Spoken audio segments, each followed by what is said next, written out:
Joseph and Potiphar's wife. Genesis chapter 39. Now Joseph had been taken down to Egypt. Potiphar, an Egyptian who was one of Pharaoh's officials, the captain of the guard, bought him from the Ishmaelites who had taken him there.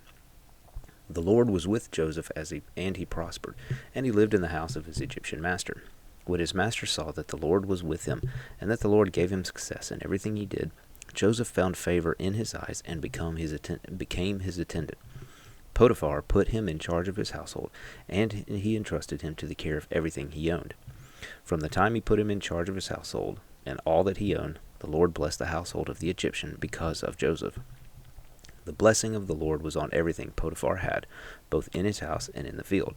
So he left in Joseph's care everything he had. With Joseph in charge, he did not concern himself with anything except the food he ate.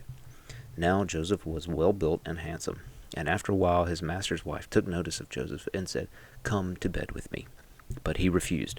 "With me in charge," he told her, "my master does not concern himself with anything in the house. Everything he owns he has entrusted to my care. No one is greater in this house than I am.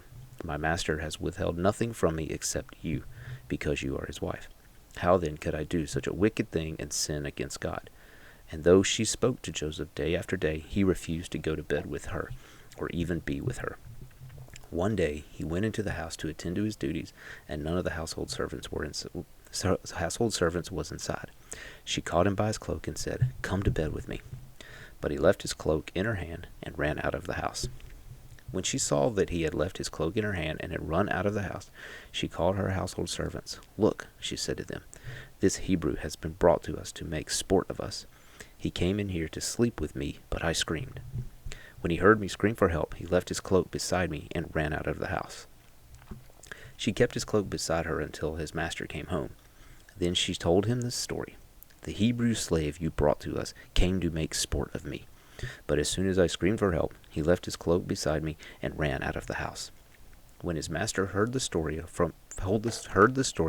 wife told him, saying, "This is how your slave treated me." He burned with anger. Joseph's master took him and put him in prison, the place where the king's prisoners were confined. But while Joseph was there in the prison, the Lord was with him. He showed him kindness and granted him favor in the eyes of the prison warden. So the warden put Joseph in charge of all those held in the prison, and he was made responsible for all that was done there. The warden paid no attention to anything under Joseph's care, because the Lord was with Joseph and gave him success in whatever he did.